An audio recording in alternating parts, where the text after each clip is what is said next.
გამარჯობა.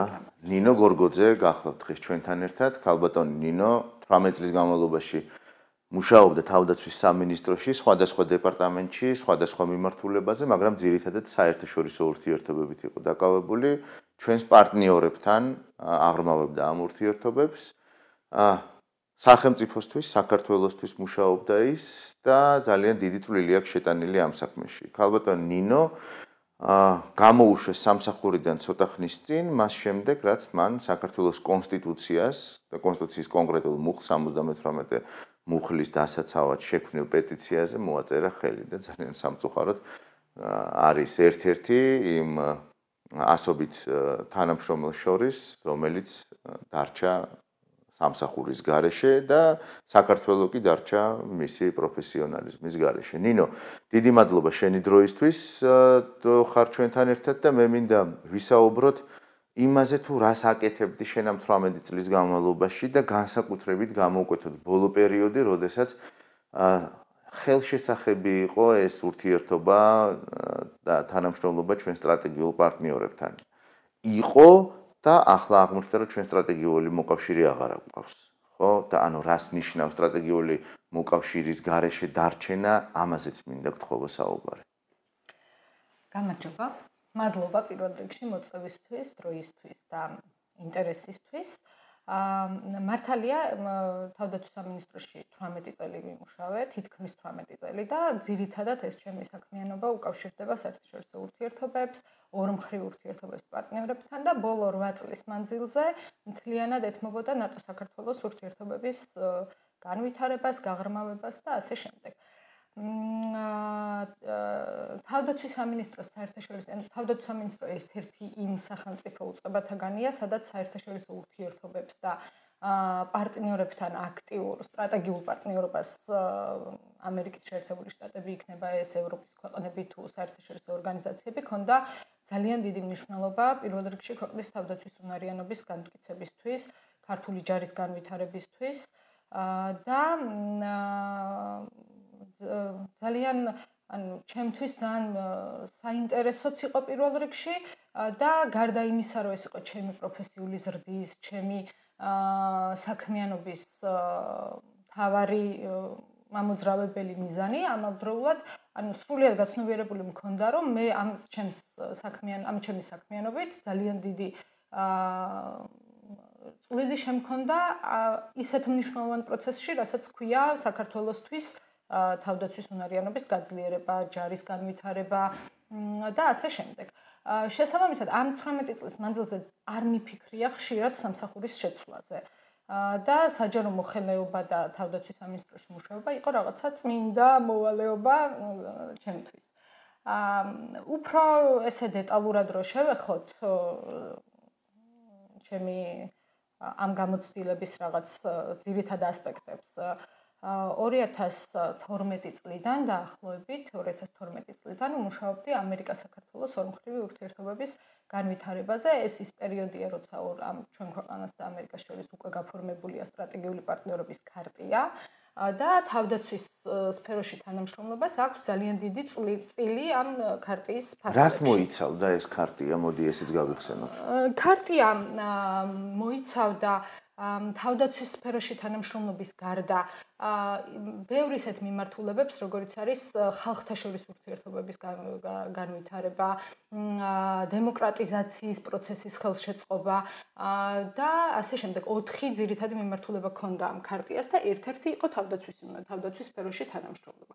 თავდაცვის სფეროში თანამშრომლობას ჰქონდა კიდევ მრავალი ქვემიმართულება, ეს იყო როგორც საგარეო და სამხედრო დაფინანსების ათვისება, ასევე იყო პროფესიული სამხედრო განათლების პროგრამები და ამერიკასთან, ანუ ქართველი სამხედრო მოსამსახურების ძალიან ბევრ თაობას და როგორც ოფიცრების, ასევე სერჟანტების განათლება მიღებული აქვს ამერიკაში. ეს იწყებოდა ინგლისური ენის შემსწავლელი კურსებიდან და ადიოდა ოფიცერთა უმაღლესი განათლების პროგრამამდე და წლიურად დაახლოებით 2 მილიონი ამერიკული დოლარის ღირებულების სასწავლო პროგრამებს თავაზობდა ამერიკა საქართველოს. გარდა ამისა იყო, როგორც თქვი, FMF-ი, ეგრეთ წოდებული Foreign Military Funds, რომლის ფარგლებშიც შეიარაღება და სხვადასხვა ტიპის აღჭურვილობა აქტიურად გადმოეცემოდა საქართველოს. ბოლოს უკვე მე ბოლო რამდენიმე წელი აღარ მიწევდა ამერიკაზე მუშაობა, მაგრამ ჩემთვისაც ცნობილი იყო, რომ ეს დახმარების მოცულობა ასული იყო რამდენიმე $10 მილიონ.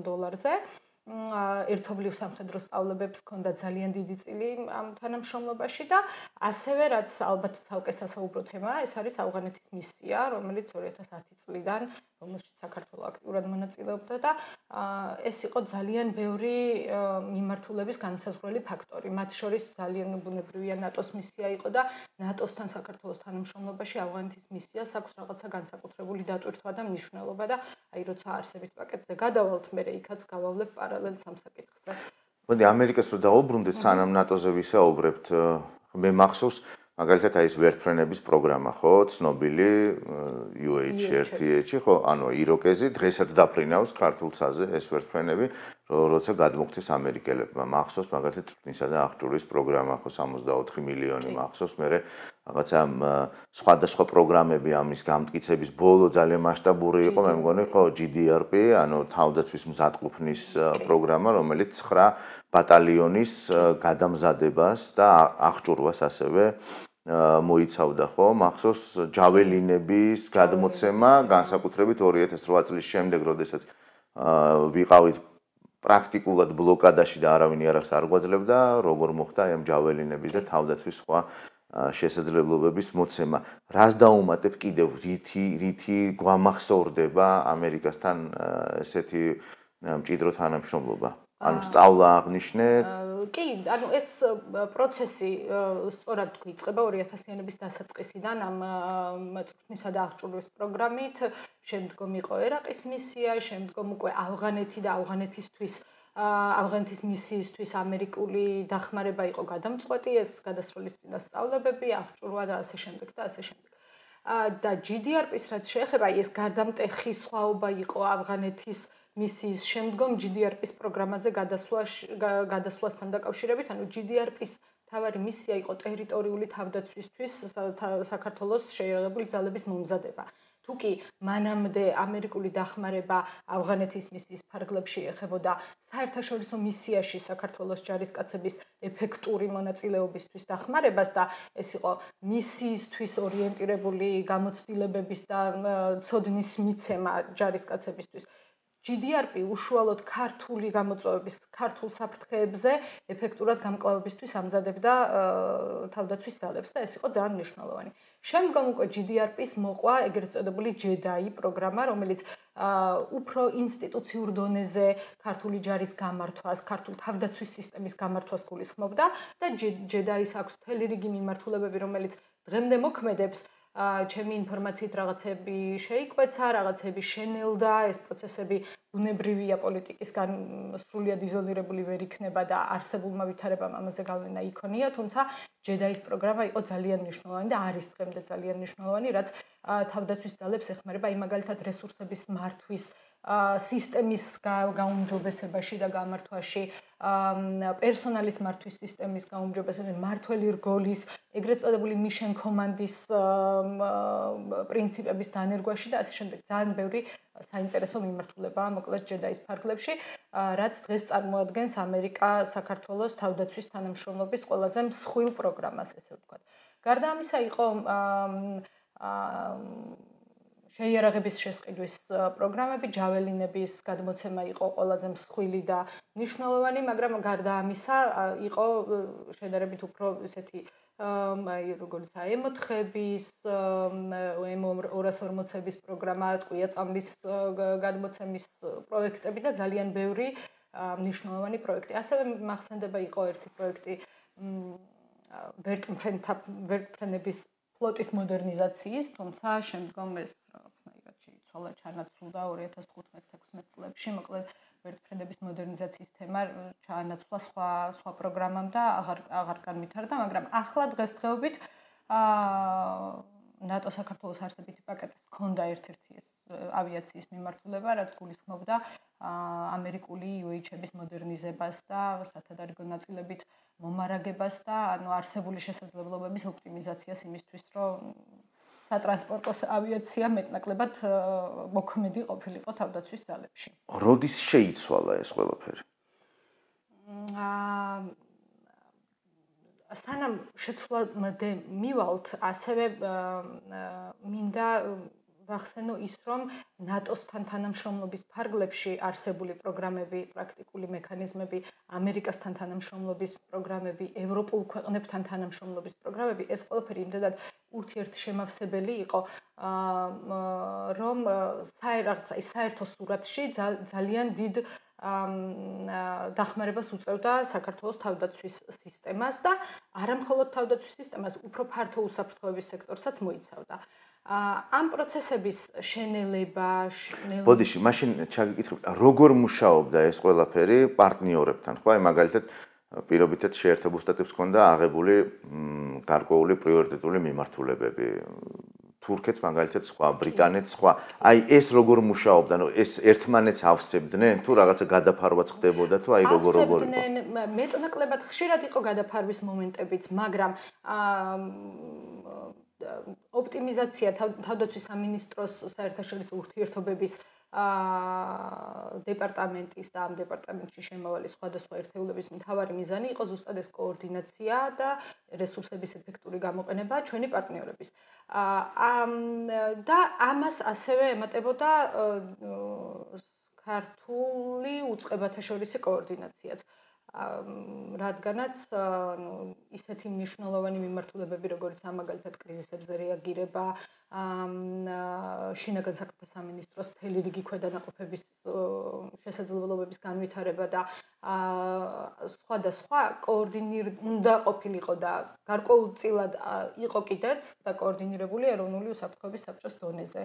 და ამერიკული პროგრამაც იყო ერთ-ერთი, რომელიც მედეგობის და წინააღმდეგობის ეგრეთ წოდებული რეზისტენსის მიმართულების დანერგვას გულისხმობდა და ჰქონდა მიზნად და აქ მოაზრებული იყო ბუნებრივია უწყებათა შორის კოორდინაცია, იმიტომ რომ თავდაცვა მხოლოდ არ არის ერთი კომპონენტი, რომელიც ამ მიმართულებას უნდა კურირებდეს და უწევდეს, ასე ვთქვათ, მენეჯმენტს ქვეყნის ეროვნულ დონეზე. ამიტომ ხო, აი გარკვეული უწყებათა შორის კოორდინაციაც არსებობდა, თუმცა ამ მიმართულებით ჰქონდა ბევრი გამოწვევაც და დღეს უკვე ხედავთ, რომ საერთოდ აღარ გვაქვს უსაფრთხოების საბჭო და ბევრი ის მიმართულება განსაკუთრებით ეხება ეს ბრიტანეთთან თანამშრომლობას, ეხება არსებითი პაკეტის ფარგლებში კრიზისების მართვის ინიციატივას და კიდევ რამდენიმე ინიციატივას, კიბერუსაფრთხოების ინიციატივას, რომლის წარმატებისთვისაც და ჩვენი შესაძლებლობების წარმატებით განვითარებისთვისაც საჭირო იყო ზუსტად ეს რაღაცა კოორდინაცია, ერთობლიობა, ერთი მაკოორდინირებელი ხელი ან რგოლი ეროვნულ დონეზე, რომელიც ბევრ უწყებას გააერთიანებდა საერთო მიზნისთვის. ნუ ეს მიმართულებები განსაკუთრებით დაზარალდა ბოლო წლის და ბოლო რამდენიმე თვის მანძილზე. ნატოსთან რა გქონდა? გავიდა აგერ უკვე რამდენი წელი 10 წელიწადზე მეტი, რაც ძალიან მნიშვნელოვან ეტაპზე გადავიდა საქართველო, ხო? ანუ საქართველო გახდა ნატოს ასპირანტი ქვეყანა, თითქმის, რა ვიცი, ნახევარი ნაბიჯი წევრობამდე. ნუ ამას თავისი კრიტიკოსები წავს ამ ყველაფერს, რომ ღია კარში დგომა 2002 წლიდან დამაზიანებელია. ნუ ასე შემდეგ, მაგრამ სად მივედით ნატოსთან თანამშრომლობაზე და რას გულისხმობდა ეს ასპირანტობა საერთოდ? ხო, ხუბრობაც გქონდა ესეთი, რომ მაპზე უკეთესიც მივიღეთ 2008 წლის ბუქარესტის სამიტის მერე, ნუ ცნობილი მოვლენები, როცა მაპზე უარი ეთქვა საქართველოს, მაგრამ შემდგომ გაჩნდა მთელი რიგი მიმართულებები ნატო-საქართველოს თანამშრომლობის კონტექსტში და ფორმატში. ეს იყო ნატო-საქართველოს კომისია, წლიური ეროვნული პროგრამა, ეგრეთ წოდებული ANP, რომელსაც საქართველოს 2010 წლიდან ახორციელებდა, სამწუხაროდ დღეს ეს პროგრამაც გაჩერებულია და ახსენე უკვე ძალიან მნიშვნელოვანი კომპონენტი იყო ეს ავღანეთის მისია და ISAF-ში ქართული ქვედანაყოფების მონაწილეობა. ლოგიკურად ამ ყველაფერმა 2014 წელს უკვე მიგვიყვანა ნატო-საქართველოს არსებითი პაკეტის ჩამოყალიბებამდე. ეს პაკეტი იყო. რა არის ეს არსებითი პაკეტი? რას მოიცავს? არსებითი პაკეტი იყო ნატოსთან თანამშრომლობის, არის ნატოსთან თანამშრომლობის პრაქტიკული მექანიზმი უდიდესი პოლიტიკური შემადგენელით. მიუხედავად იმისა, რომ მას ჰქვია პრაქტიკული თანამშრომლობის მექანიზმი, ძალიან დიდი პოლიტიკური დატვირთვა აქვს. 2014 წელს ამ პაკეტის მიღების, უელსის სამიტზე მიღების ჩანაწერში და მაშინდელი გენდივნის პრესკონფერენციიდან ძალიან ესეთი ნათლად მახსოვს ის ჩანაწერი და სიტყვა, როცა თქვა, რომ საქართველოს ენიჭება არსებითი პაკეტი, რომელიც ეხმარება ქვეყანას თავდაცვის უნარიანობის განმტკიცებაში, ნატოსთან თავსებადობის ამაღლებაში და ამ გზით ჩვენ ქვეყანას ვეხმარებით ნატოს წევრობისთვის მოსამზადებლად. ბუნებრივია ნატოს ნატოში გაწევრიანების გადაწყვეტილება წმინდა პოლიტიკური საკითხია, მაგრამ არსებითი პაკეტის დატვირთვა იყო სწორედ ის, რომ ქვეყანა მოემზადებინა ამ პოლიტიკური გადაწყვეტილებამდე მისვლისთვის. ანუ მთელი რიგი პრაქტიკული მოთხოვნები, კომპონენტები, რომელიც საქართველოს თავდაცვის სისტემაში უნდა ყოფილიყო გამართული, ამ ყველაფერში დახმარებას ისახავდა მიზნად არსებითი პაკეტი იმისთვის, რომ ერთ დღეს როცა დადგებოდა პოლიტიკური გადაწყვეტილება და მომწიფდებოდა ეს პოლიტიკური გადაწყვეტილება, ქვეყანა ყოფილიყო მზად იმისთვის, რომ სრულყოფილი, თანასწორი, ანუ ასე ვთქვათ, ღირსეული წევრი გამხდარიყო იმ ქვეყანათა თანამეგობრების, რომელსაც ნატო აერთიანებს. და ეს იყო ნატოს საქართველოს არსებითი პაკეტის მთავარი დანიშნულება და არის. ახლა რას მოიცავდა ეს პაკეტი? ხო, რა მიმართულებებია ხო? თავის დროზე იყო 13 სხვადასხვა მიმართულება 2014 წელს, როცა მოგვენიჭა პაკეტი. შემდგომი წლების მანძილზე ეს მიმართულებები იზრდებოდა, ფართოვდებოდა კიდევ უფრო და ბოლო 2020 წელს ეგრეთ წოდებული განახლება, რიფრეში როცა მოხდა არსებითი პაკეტის, დაემატა კიდევ რამდენიმე ისეთი მიმართულება, რომელიც ცდებოდა თავდაცვის სამინისტროს შესაძლებლობებს, კომპეტენციას, ესე ვთქვათ და მოიცავდა ეროვნულ დონეზე უსაფრთხოების სფეროში მთელი რიგი შესაძლებლობების განვითარებას. ვახსენე უკვე ეს იყო კრიზისების მართვის ინიციატივა, ეს იყო სამხედრო სამედიცინო შესაძლებლობების განვითარება, რომელიც თავდაცვის სამინისტროს კომპეტენცია, ასევე არსებითი პაკეტს ჰქონდა აქვს კიბერუსაფრთხოების ინიციატივა, რომელიც ეროვნულ დონეზე კიბერ შესაძლებლობების განვითარებას მოიცავდა. სამწუხაროდ ეს ინიციატივაც დღეს გაჩერებული და დაპაუზებულია.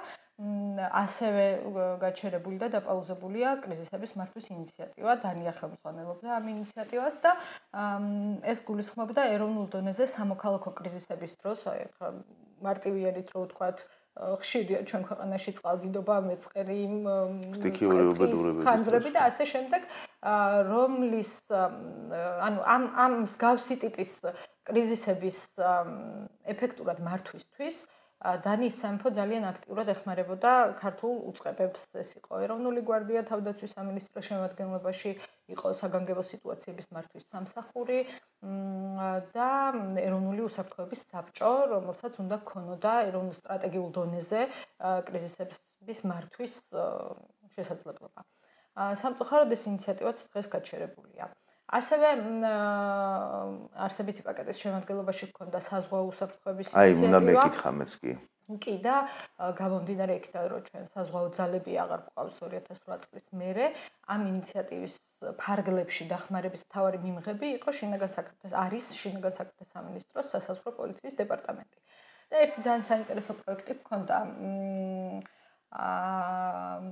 თავდაცვის სამინისტროს და სასაზღვრო პოლიციის ერთობლივი ძალებით და ერთობლივი კოორდინირებული ქმედებით უნდა განვითარებულიყო საზღვაო განაღმვის შესაძლებლობები.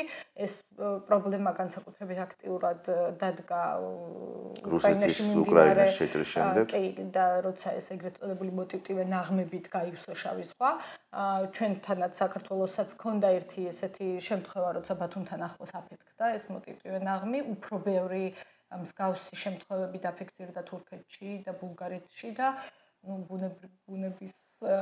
ბუნებრივი პირობებიდან გამომდინარე, რადგან შავ ზღვაზე დინებან ზღვის მიქცევა-მოქცევა საათის ისრის საწინააღმდეგო მიმართულებით ხდება, საქართველოს ჯერ ჩვენამდე არ მოუღწევია მოკლედ ბევრ ასეთ ნაღმს და მადლობა ღმერთს ერთი შემთხვევით შემოვიფარგლეთ, თუმცა ეს არ ნიშნავს, რომ სამომავლოდ პრობლემა არ დადგება. ამიტომ ამ პრობლემის პრევენციის, ამ პრობლემასთან გამკლავების მიზნით არსებითი პაკეტის ფარგლებში მუშავდებოდა ერთ-ერთი ასეთი პროგრამა, რომლითაც ორივე უწყებას უნდა დახმარებოდნენ პარტნიორი ქვეყნები ამ საზღვაო განაღმვის შესაძლებლობების განვითარებაში. სამწუხაროდ გაჩერდა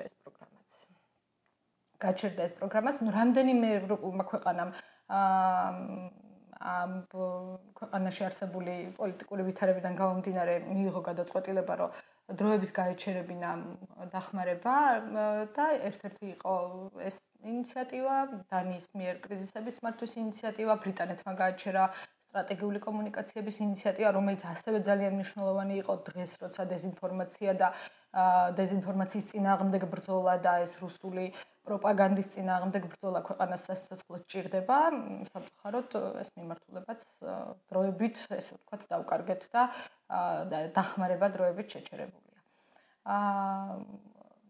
კიდევ ბევრი ისეთი, საინტერესოა იმის ხაზგასმაც ალბათ, რომ რადგანაც ნატო არ საქართველოს არსებითი პაკეტი ეს იყო ნატოს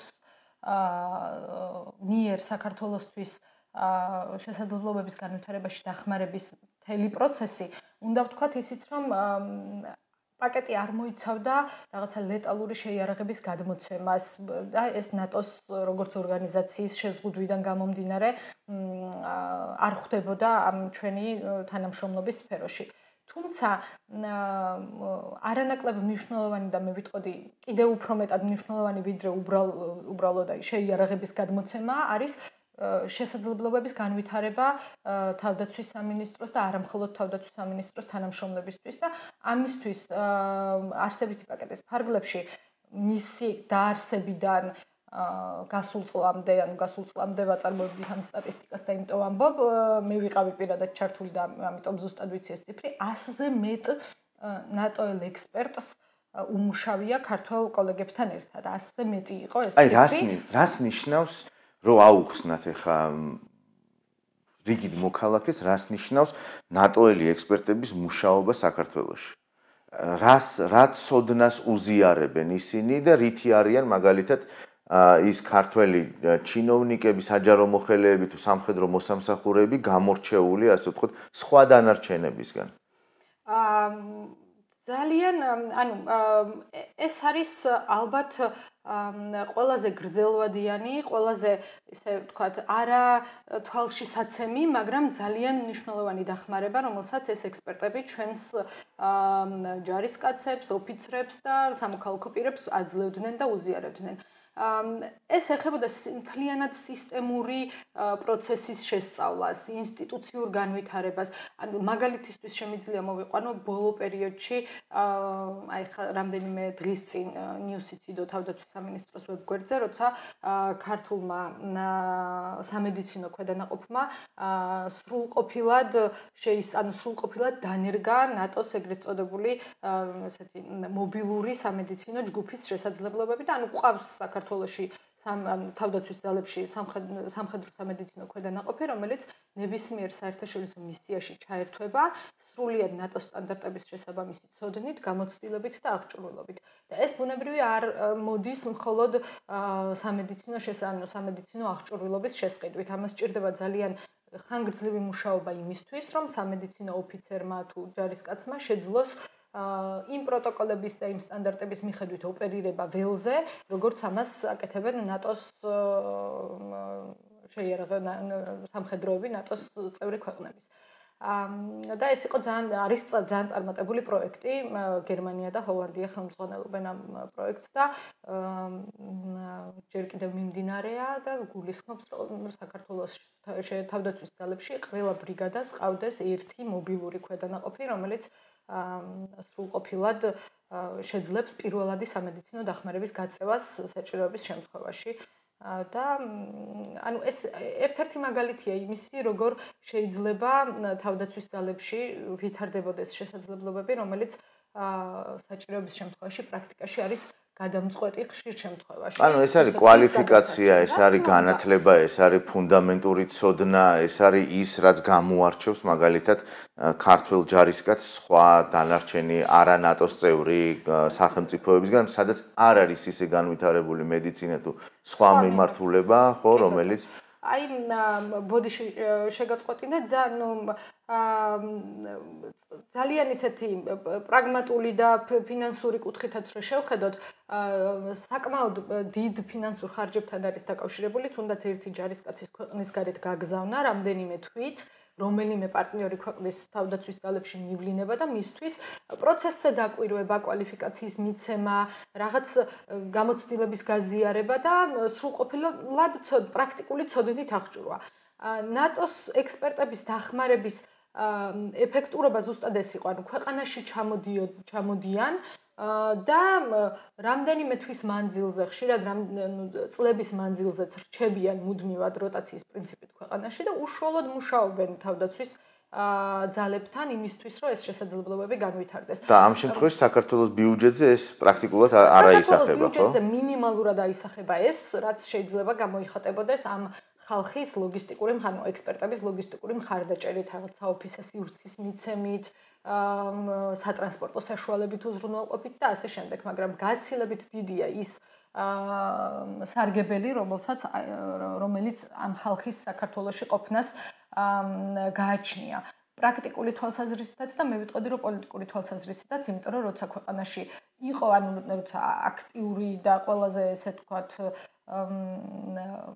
ფართომასშტაბიანად მიმდინარეობდა არსებითი პაკეტის განხორციელება, ყოფილა შემთხვევა, როცა ქვეყანაში 30-მდე ნატოელი მოქმედი სამხედრო მოსამსახურე მუდმივად ყავდა. და ეს არა მხოლოდ პრაქტიკული, არამედ გარკვეული პოლიტიკური გზავნილიც არის. ისევე როგორც JTEC-ი რო არსებობს. JTEC-ი, სადაც ჩვენ ქართველებთან ერთად ყოველთვის არის ნატოელი სამხედრო მოსამსახურე, რომელიც მუშაობს სხვადასხვა ტრენინგის, კურსის. JTEC-ი ახლაც ფუნქციონირებს. JTEC-ი ფუნქციონირებს და JTEC-ი ძალიან მნიშვნელოვანი კომპონენტია თავდაცვის ძალების ინსტიტუციური განვითარების, ნატოსთან ბმას ინარჩუნებს და ეს არის ძალიან მნიშვნელოვანი, იმიტომ რომ როგორც ვთქვი, სულ ყავს მუდმივად JTEC-ში ნატოელი სამხედრო მოსამსახურეები, JTEC-ს აქვს აქტიური პარტნიორული ურთიერთობა ნატოს სასწავლო ცენტრებთან და ეს კონტაქტი და ეს მუდმივი შეხება, ესე ვთქვათ, ნატოს სტანდარტებთან, როგორც წვრთნაში, ასევე საველე სწავლებებში არის ძალიან მნიშვნელოვანი და თუმცა ტემპზე აისახა ეს ყველაფერი, რაც ქვეყანაში ხდება. ზოგადად არსებითი პაკეტის ტემპზე ბუნებრივი აისახა და კი ჩამოვთვალე რამდენიმე ინიციატივა, რომელიც სრულიად შეჩერებული და პაუზებულია. JTEC-ის მიმართულება აქტიურია დღემდე და ძალიან კარგია, რომ მიმდინარეობს. JTEC-ი იყო აქტიურად ჩართული ბოლო ნატო საქართველოს სწავლებაში, ამ წელს ჩატარდა ნატო საქართველოს რიგით მეოთხე სწავლება, ზაფხულში Agile Spirit და ასევე JTEC-ი ყველაზე მთავარი ინსტრუმენტია თავდაცვის ძალების, რომელიც ამ სწავლებებს უწევს კოორდინაციას და მონიტორინგს და ეს სამხედრო კომპონენტი ინარჩუნებს აქტიურობას დღემდე და კიდევ რამდენიმე სამხედრო ინიციატივა არსებითი პაკეტის ფარგლებში. განსაკუთრებით ან ეს პოლიტიკური მოვლენები, ეს მძიმე მდგომარეობა ქვეყანაში ყველაზე ცუდად აისახა იმ ინიციატივებზე, რომელიც დატვირთული იყო არასამხედრო კომპონენტებით და მოიცავდა სხვადასხვა უწყებების ჩართულობას და უფრო მეტი სამოქალაქო და პოლიტიკური ჰქონდა დატვირთვა, ესე ვთქვათ. ფინანსურ კუთხეზეც მინდა გკითხო, როგორ აისახა ეს ყველაფერი ფინანსურად. ანუ თუ კი შეერთებულ შტატებზე ვსაუბრობთ, რომ მაგალითად 155 მილიონი ქონდა, ხო, რაღაც გამოყოფილი და შეჩერდა, სხვა ქვეყნებს რა ქონდათ გამოყოფილი თუ გახსოვთ და აი იქ როგორ აისახა ესეც კარგი იქნება თუ ფინანსურ კუთხესაც შევეხებით. კი, შეერთებული შტატები იყო ყველაზე დიდი ფინანსური კონტრიბუტორი თავდაცვის ძალების და სამწუხაროა რომ რაღაცები არსებული ვითარება ამ ფინანსურ დახმარებაზეც ისახება. რაც შეეხება სხვა პარტნიორ ქვეყნებს, ბრიტანეთი იყო ერთ-ერთი აქტიური და მსხვილმასშტაბიანი კონტრიბუტორი და ბრიტანეთის მხრიდანაც ბევრი რამ გაჩერდა. ფინანსურად ფულად ერთეულში ამის გადაყვანა ალბათ გამიჭირდება, მაგრამ მაგალითისთვის რომ გითხრათ, ბრიტანეთმა გააჩერა ისეთი მნიშვნელოვანი საგანმანათლებლო პროგრამები, როგორიც არის უმაღლესი თავდაცვის კოლეჯი, სადაც ქართველი ოფიცრები უმაღლეს სამხედრო განათლებას იღებდნენ. გაჩერდა არსებითი პაკეტის ფარგლებში მთელი რიგი პროექტი, რომელიც ასევე გულისხმობდა ფინანსური კუთხით თუ შევხედავთ, საკმაოდ მსხვილმასშტაბიანი იყო. თვითონ უშუალოდ არსებითი პაკეტის ფინანსებს რაც შეეხება, ნატოს თავდაცვის აღმშენებლობის ნდობის ფონდი არსებობს ესეთი ნატოში, სადაც ბუნებრივია ეს ფონდიც საზრდოობს წევრი ქვეყნების ფინანსური დონაციებით, თუმცა მის განკარგვას და საჭიროებისამებრ გადანაწილებას შემდგომ უკვე ნატო ახორციელებს და თავდაცვის საქართველოსთვის ამ ფონდის ფარგლებში დაახლოებით 11 მილიონი ევრო დაიხარჯა 2014 წლიდან მოყოლებული. ბოლო დროს განსაკუთრებით იყო გააქტიურებული ძალიან მნიშვნელოვანი პროექტები, რაც მიბმული იყო არსებითი პაკეტის ინიციატივებთან, მაგრამ რადგანაც ინიციატივა გაჩერდა და ეგრეთ წოდებული ლიდერი ქვეყანა, ინიციატივის ხელმძღვანელი ქვეყანა, როგორც იყო კრიზისების შემთხვევაში დანია, კიბერუსაფრთხოების შემთხვევაში ესტონეთი, სტრატკომის შემთხვევაში ბრიტანეთი. რადგანაც ეს ქვეყნები აჩერებენ დახმარებას ინიციატივის ფარგლებში, ბუნებრივია მათზე მიბმული პროექტებიც, მიუხედავად იმისა, რომ ნატოს ნდობის ფონდით ფინანსდება, ეს პროექტებიც განიცდის დიდ წინააღმდეგობას და პრობლემას და შესაბამისად მათი განხორციელებაც უკვე სერიოზული კითხვის ნიშნის ქვეშ დგება. ნინო, ერთიც უნდა გკითხო, თუ კი ბრიტანეთმა გააჩერა უმაღლეს სამხედრო კოლეჯში ქართველი ოფიცრების მივლინების პროცესი, სხვა ქვეყნებმაც გააჩერეს სასწავლებლებში გაგზავნა? ზოგადად საგანმანათლებლო პროგრამები საკმაოდ შეიკვეცა. არ მაქვს ეხლა მწუთას რა მდგომარეობაა და ვთქვათ ამერიკასთან ეგრეთ წოდებული აიმეტის პროგრამა მაგალითად რამდენად შეიკვეცა და შეფერხდა, თუმცა ბრიტანეთმა გააჩერა, ბალტიის ქვეყნებმა შეაჩერეს შესაბამისად, ეს ძალიან ნეგატიურ ასახვას პოვებს თავდაცვის ძალების ოფიცერთა და სერჟანტთა შემადგენლობაზე, ხო? მთავარი თავდაცვის ძალების ოფიცერთა კორპუსი არის ერთ-ერთი ყველაზე ესეთი მომზადებული ევროპულ და ნატოს სტანდარტების მიხედვით გაწვრთნილი და განათლებული შემადგენლობა, რაც ალბათ ცოტა გრძელვადიან პერსპექტივაში, მაგრამ ეს შეჩერება აუცილებლად აისახება, იმიტომ რომ აღმოჩნდება გეპი, ხო? ანუ დიდი გეპი იქნება. რა თქმა უნდა, დიდი გეპი იქნება, ახალი თაობა ვეღარ მიიღებს, ან მოკლებულია იმ შესაძლებლობას, რომ ბრიტანეთში ისწავლოს, ამერიკაში ისწავლოს, ევროპული ქვეყნების უმაღლეს სამხედრო დაწესებულებებში ისწავლოს, შესაბამისად ეს სადღაც აუცილებლად იჩენს თავს.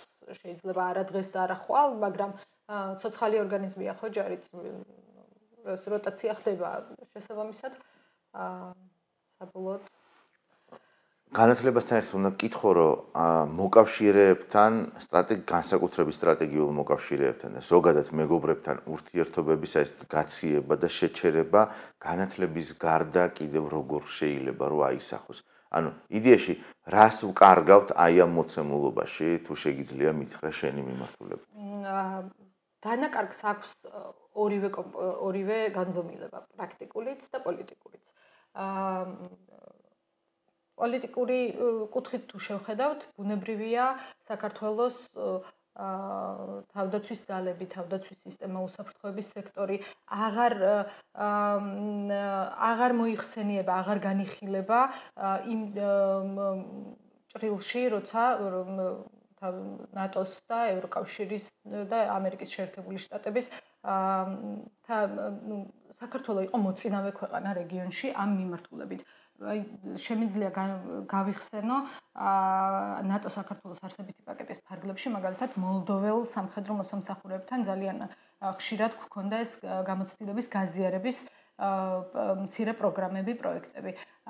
და თვალსაჩინო იყო თუ რამდენად მაღალ დონეზე არის თავდაცვის ძალები განვითარებული, რამდენად ახლოს ვართ, რამდენად დანერგილია ჩვენთან ნატოს სტანდარტები და ამ თავდაცვის ძალები აზიარებდა ამ შესაძლებლობას მეზობელ და რეგიონის ქვეყნებთან და ეს პროცესი ბუნებრივია ზარალდება ამდენი მნიშვნელოვანი პროგრამის და პროექტის შეჩერებით.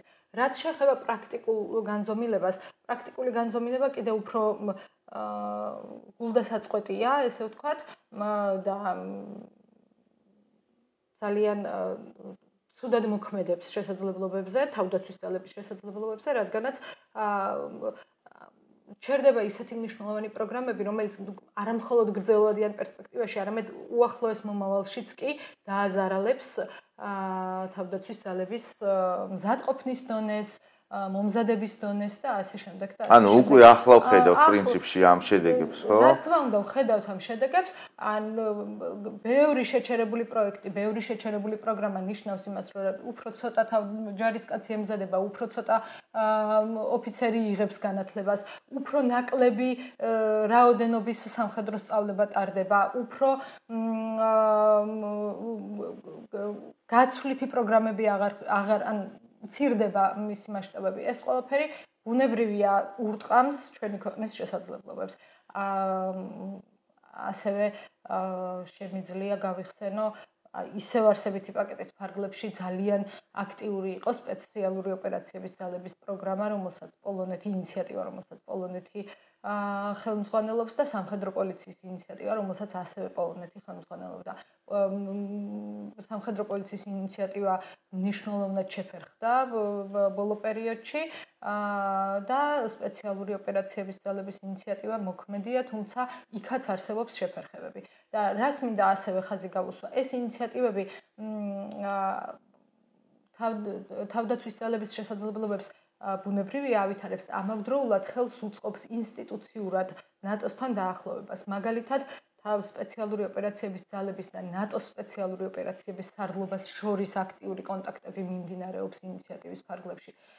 სამხედრო პოლიციის ერთ-ერთი ქვედანაყოფი ნატოს მრავალეროვნული სამხედრო პოლიციის ბატალიონის შემადგენლობაში უნდა გაწევრიანებულიყო ესეც ინიციატივის ფარგლებში. ამ მსგავსი პროგრამების შეჩერება წყვეტს კონტაქტს ქართველ სამხედროებს და ნატოელ და ევროპელ სამხედროებს შორის. ასევე, ჩემი უშუალო საქმიანობის მიმართულება არ ყოფილა, თუმცა აქტიურად მქონდა შეხება ევროკავშირთან თავდაცვის სფეროში თანამშრომლობის საკითხებთან და ეგრეთ წოდებული ევროპული სამშვიდობო ინიციატივის ფარგლებში რამდენიმე მილიონიანი პროგრამები გაჩერდა, რაც უახლოეს პერიოდში, ანუ მყისიერი დანაკლისია თავდაცვის ძალებისთვის და ბუნებრივია, რომ ეს იქონიებს ძალიან ნეგატიურ გავლენას სამომავლოდაც.